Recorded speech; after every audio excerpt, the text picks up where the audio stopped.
Just ബ്രീഫായിട്ട് നിങ്ങൾക്ക് already അറിയാം, എന്നേക്കാളും experienced ആയിട്ടുള്ള കൗമാരക്കാരെ ഹാൻഡിൽ ചെയ്യുന്ന പേരൻസ് ആണ് എൻ്റെ മുന്നിൽ ഇരിക്കുന്നത്. എങ്കിലും ഞാൻ ഈ സൗഹൃദ ക്ലബിൻ്റെ ചാർജ് വഹിക്കുന്നത് കൊണ്ടാണ് ഞാൻ നിങ്ങളോട് ഈ കാര്യങ്ങളൊക്കെ പറയുന്നത്. അപ്പോൾ പറയുന്ന കാര്യങ്ങൾ നിങ്ങൾ മനസ്സിലാക്കുകയും അത് അങ്ങനെ ആ ഒരു രീതിയിൽ കുഞ്ഞുങ്ങളോട് ഇന്നു മുതലെങ്കിലും ഇടപെടാനായിട്ട് ശ്രദ്ധിക്കണം എന്നുള്ള കാര്യവും നിങ്ങളുടെ പരിഗണനയിൽ എത്തിക്കുന്നു. ഒന്നാമത്തെ കാര്യം എന്ന് പറയുന്നത് സജീവമായിട്ട് കേൾക്കുക എന്നുള്ളതാണ്. നമ്മുടെ കുഞ്ഞുങ്ങൾക്ക് ഒരുപാട് അഭിപ്രായങ്ങൾ നമ്മളൊക്കെ പഠിച്ച ഒരു കാലഘട്ടത്തിനേക്കാളും ഒരുപാട് അറിവ് കൊണ്ടാണെങ്കിലും അല്ലെങ്കിൽ എല്ലാ കാര്യത്തിലും അവർ മുന്നിൽ നിൽക്കുന്ന കുഞ്ഞുങ്ങളാണ്. അപ്പം അവർക്ക് പറയാനുള്ള കാര്യങ്ങൾ, അവർ സ്കൂൾ വിട്ട് വരുമ്പോൾ നിങ്ങൾ അവർക്ക് വേണ്ടിയിട്ട് ഒരു ഫ്രൂട്ട്ഫുൾ ആയിട്ടുള്ള സമയം കണ്ടെത്തണം. അവർ പറയുന്ന കാര്യങ്ങൾ, നിങ്ങൾ പറയുന്ന കാര്യങ്ങൾ അവർ കേൾക്കുന്നുണ്ട്. മിക്ക കാര്യങ്ങളും പേരൻസ് പറയുന്നവർ കേൾക്കുന്നുണ്ട്. അപ്പോൾ അവർ പറയുന്ന കാര്യങ്ങൾ സജീവമായിട്ട് കേൾക്കുക എന്നുള്ള കാര്യമാണ് ഒന്നാമത്തെ ഒരു കാര്യം എന്ന് പറയുന്നത്. അപ്പം അവർ പറയുന്ന കാര്യങ്ങൾക്ക് വില കൊടുക്കുക, അവരുടെ അഭിപ്രായങ്ങൾക്ക് നിങ്ങൾ പിന്തുണ നൽകുക എന്നുള്ളതാണ് ഒന്നാമത്തെ കാര്യം എന്ന് പറയുന്നത്. രണ്ടാമത്തെ കാര്യം എന്ന് പറയുന്നത് അവസരം നൽകുക എന്നുള്ളതാണ്. അതായത് നമ്മുടെ വീട്ടിൽ ഇപ്പം നമ്മൾ എന്തെങ്കിലും ഒരു സാധനം വാങ്ങിക്കാൻ, ഇപ്പം ഫ്രിഡ്ജോ ടി വിയോ എന്തെങ്കിലും അപ്പം നമ്മൾ പറയുവാണ് മക്കളെ നമ്മളിങ്ങനെ ഒരു ടി വി വാങ്ങിക്കാനായിട്ട്. അപ്പം നമ്മൾ കേട്ടിട്ടുള്ളതിനേക്കാളും നല്ല ഒരു കമ്പനീനെ കുറിച്ചും അതുപോലെ തന്നെ ഓൺലൈനിൽ അത് പർച്ചേസ് ചെയ്യുവാണെങ്കിൽ ഒരുപാട് അഫോർഡബിൾ ആയിട്ട് നമ്മൾക്ക് വാങ്ങിക്കാൻ പറ്റും. ഇങ്ങനെയുള്ള കാര്യങ്ങളൊക്കെ കുഞ്ഞുങ്ങൾ പറയും. ഇപ്പം നമ്മൾ ഓൾറെഡി അത് കണ്ടൊക്കെ വെച്ചിരിക്കുകയാണെങ്കിലും അവർ പറയുന്ന ഒരു കാര്യത്തെ നമ്മൾ എന്താണ്, അവരുടെ കൗമാരക്കാരുടെ അഭിപ്രായങ്ങൾ, കൗമാരപ്രായം എന്ന് പറയുന്നത് തന്നെ അവർക്ക് ഒരുപാട് അഭിപ്രായങ്ങളും അതുപോലെ തന്നെ എന്താണ് ഒരുപാട് വികാരങ്ങളും ഒക്കെ ഉള്ള ഒരു പീരീഡാണ്.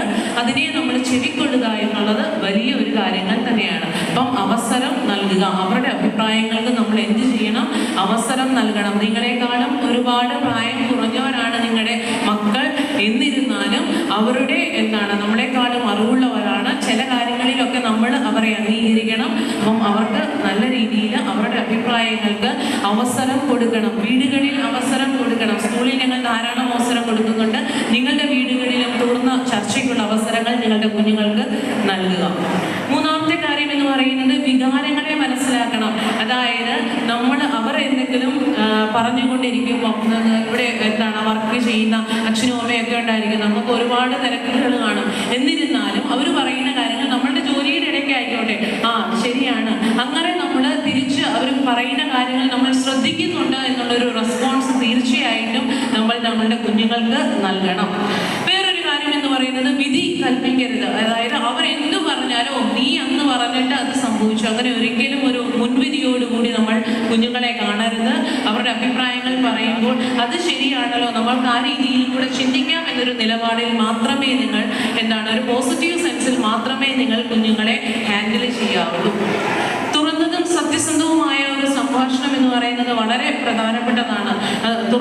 നമ്മൾക്ക് കുഞ്ഞുങ്ങൾ ഒരു 4:30 ക്ലാസ് കഴിഞ്ഞു, ഒരു 5 മണിയൊക്കെ ആവും വീട്ടിൽ. കുറച്ച് സമയം മാത്രമല്ല, ഒരു 10-10:30 ആകുമ്പോഴത്തേക്ക് അവർ ഉറങ്ങാനൊക്കെ പോകും. ആ ഒരു കുറച്ച് സമയത്തിനുള്ളിൽ നമ്മൾ ഒരുമിച്ചിരുന്ന് ഭക്ഷണം കഴിക്കുക, അതുപോലെ തന്നെ ചായ കുടിക്കുക, ഇങ്ങനെയുള്ള സമയങ്ങളിലെല്ലാം നമ്മൾ കുഞ്ഞുങ്ങളോടൊപ്പം ഇരുന്ന് അവരുടെ സ്കൂളിൽ എന്തൊക്കെയാണ് സംഭവിച്ചത്, അവർക്ക് ആരൊക്കെയാണ് അവരുടെ കൂട്ടുകാർ, ഇങ്ങനെയുള്ള തുറന്നതും സത്യസന്ധവുമായിട്ടുള്ള സംഭാഷണം. ആ സമയങ്ങളിൽ നമ്മുടെ സ്കൂളിൽ പോയപ്പോൾ നമ്മൾ എങ്ങനെയാണ് പോയിരുന്നത്, നമ്മൾ നടന്നാണ് പോരുന്നത്, അതിനേക്കാളും എത്ര സൗകര്യങ്ങൾ ഇപ്പോൾ ഉണ്ട്, അങ്ങനെയൊക്കെയുള്ള നമ്മുടെ കാലവുമായിട്ടൊക്കെ റിലേറ്റ് ചെയ്ത് കുഞ്ഞുങ്ങളോട് ഒരുപാട് കാര്യങ്ങൾ പറയാനായിട്ട് ആ സമയങ്ങൾ നമുക്ക് എടുക്കാവുന്നതാണ്. അതിനെയാണ് നമ്മൾ എന്തെന്ന് പറയുന്നത്, അനുഭവം പങ്കുവയ്ക്കുക. നമ്മൾ ഒരുപാട് വലിയ സ്ട്രിക്റ്റ് ആയിട്ട് നിൽക്കുന്നതിലും നമ്മുടെ അനുഭവങ്ങൾ കൂടെ പറയുമ്പോൾ അച്ഛനും അമ്മയും ഇത്രയും കഷ്ടപ്പെട്ട് വന്നിട്ട് എനിക്ക് ഇത്രയും സൗകര്യങ്ങളുണ്ടല്ലോ എന്നൊക്കെ കുഞ്ഞുങ്ങൾക്ക് മനസ്സിലാക്കാനായിട്ട് സാധിക്കും. അതുപോലെ തന്നെ കുറ്റപ്പെടുത്തുമ്പോൾ നീ അങ്ങനെ ചെയ്തു, അല്ലെങ്കിൽ ഞാനത് ചെയ്തുകൊണ്ടാണ്, അങ്ങനെയൊന്നും വേണ്ട. നമ്മൾ ഒരു കുടുംബമാണെന്നുള്ള ചിന്ത കുഞ്ഞുങ്ങളിൽ ഉണ്ടാകട്ടെ. അങ്ങനെ നമ്മളെന്ന ഒരു ചിന്ത വരുമ്പം നീ എന്നും അല്ലെങ്കിൽ ഞാനെന്നുമുള്ള അഹംഭാവം നമ്മുടെ കുടുംബങ്ങളിൽ നിന്ന് മാറട്ടെ. നമ്മൾ എന്ന ഒരു ചിന്ത അല്ലെങ്കിൽ ഞങ്ങൾ എന്ന ഒരു ചിന്ത കുഞ്ഞുങ്ങളിൽ വളർത്തിയെടുക്കാനായിട്ട് പ്രത്യേകം ശ്രദ്ധിക്കുക.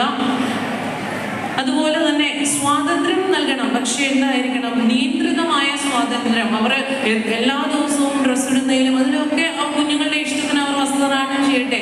എന്നാൽ അധികമായിട്ടുള്ള എന്താണ് നമുക്ക് കാണുമ്പോൾ ഒരു അഭംഗി തോന്നുന്ന വസ്ത്രമാണെങ്കിൽ നമ്മൾ തീർച്ചയായിട്ടും പറയണം അത് പാടില്ല എന്ന്. പക്ഷെ എല്ലാത്തിലും അതിടരുത് ഇതിടരുത് എല്ലാത്തിലും എന്താണ് നോ എന്നല്ല. അവർക്ക് കുറച്ചൊക്കെ കാര്യങ്ങൾ അവരുടെ ഇഷ്ടത്തിലും ചെയ്യാനായിട്ടുള്ള നിയന്ത്രിതമായ സ്വാതന്ത്ര്യങ്ങൾ തീർച്ചയായിട്ടും കുഞ്ഞുങ്ങൾക്ക് കൊടുക്കണം. കൗമാരക്കാരായ കുട്ടികൾക്ക് ഏറെ കൂടുതൽ സ്വകാര്യതയും അതുപോലെ തന്നെ സ്വാതന്ത്ര്യവും ആഗ്രഹിക്കുന്നവരാണ്.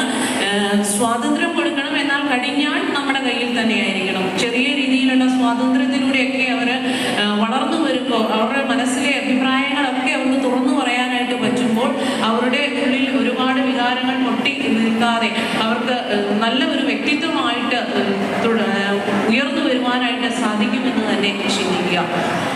ഞാൻ പറഞ്ഞു, സ്വാതന്ത്ര്യം കൊടുക്കുമ്പോൾ തീർച്ചയായിട്ടും എന്താണ് അതിരുകൾ നമ്മൾ വെക്കണം. ഒരു വീട്ടിൽ 3 കുട്ടികളുണ്ടെങ്കിൽ മൂത്തയാൾക്ക് ഒരു നിയമവും രണ്ടാമത്തെ ആൾക്ക് വേറെ നിയമവും ഇടയാൾക്ക് വേറെ, അതല്ല. 3 പേർക്കും ഒരുപോലെയുള്ള നിയമങ്ങൾ. ഒരു കുറച്ച് പ്രായക്കുറവൊക്കെ ആണെങ്കിൽ നമ്മൾ എന്താണ് അവർക്കൊരു കൺസെഷനൊക്കെ കൊടുക്കും. പക്ഷേ അങ്ങനെയാണെങ്കിൽ പോലും മൂത്തവർക്ക് അത് ഒട്ടും ഒരു ദഹിക്കുന്ന കാര്യമല്ല. അതുകൊണ്ട് അതിരുകളൊക്കെ തീരുമാനിക്കുമ്പോൾ തീർച്ചയായിട്ടും എന്താണ് എല്ലാ കുഞ്ഞുങ്ങൾക്കും 3 പേർക്കും ഒരുപോലെയുള്ള നിയമങ്ങളും അതുപോലെ തന്നെ എന്താണ് അതിരുകളും നിശ്ചയിക്കാനായിട്ട് ശ്രദ്ധിക്കുക.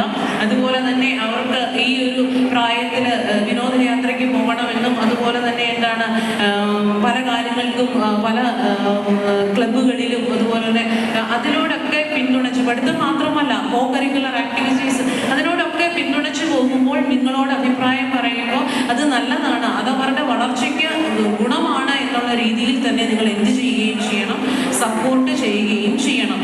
ആദ്യമേ ഞാൻ പറഞ്ഞായിരുന്നു ക്വാളിറ്റി ടൈം എന്നുള്ളത്. നമ്മൾ ഒരുമിച്ച് ഭക്ഷണം കഴിക്കുകയും ചായ കുടിക്കുകയും ഒക്കെ ചെയ്യുമ്പോൾ അങ്ങനെയുള്ളൊരു ക്വാളിറ്റി ടൈം തീർച്ചയായിട്ടും എന്ത് ചെയ്യണം, നേടിയെടുക്കുക എന്നുള്ളത് പ്രാധാന്യം തന്നെയാണ്. തീർച്ചയായിട്ടും നമുക്കറിയാം വൈകാരികമായിട്ടുള്ള ഒരു നിയന്ത്രണമൊക്കെ വരുന്നത് 19 വയസ്സിന് ശേഷമാണ്. നമ്മുടെ കുഞ്ഞുങ്ങൾക്ക് ഇപ്പം എന്താണ് 15 16 അല്ലെങ്കിൽ 17 വയസ്സ് മാത്രമേ ഉള്ളൂ. അപ്പം തീർച്ചയായിട്ടും അവർക്ക് വൈകാരികമായിട്ടുള്ള കൗമാരക്കാരായ കുഞ്ഞുങ്ങൾക്ക് വൈകാരികമായിട്ടുള്ള ഒരു നിയന്ത്രണത്തിനുള്ള സമയമൊന്നും ആയില്ല. അപ്പം തീർച്ചയായിട്ടും അഭിപ്രായങ്ങൾ പറയുവാനായിട്ടും അതുപോലെ തന്നെ എന്താണ് അവർ പറയുന്ന കാര്യങ്ങൾ ക്ഷമയോടെ കേൾക്കാനുമായിട്ടുള്ള നല്ല മനസ്ഥിതി പേരൻസായ നിങ്ങൾക്ക് ഉണ്ടാവണം. അതുപോലെ തന്നെ എന്താണ് നിങ്ങൾ പറയുന്ന നിയമങ്ങൾക്കും അതുപോലെ തന്നെ നിങ്ങൾ ഇടുന്ന കടിഞ്ഞാണുകൾക്കും ഒക്കെ ഒരു സ്ഥിരമായ നിയന്ത്രണം. ഇന്നൊരു ദിവസം നാളെ വേറൊരു, ഇന്നൊരു നിയമം നാളെ വേറൊരു നിയമം, അങ്ങനെയുള്ള ഒരു ഫ്ലെക്സിബിൾ ആയിട്ടുള്ള ഒരു ഇത് കൂടി ആവരുത്. ഒരിക്കലും സ്ഥിരമായിട്ടുള്ള സ്ഥിരത പുലർത്തുക എന്നുള്ളത് വളരെ പ്രധാനപ്പെട്ടമായിട്ടുള്ള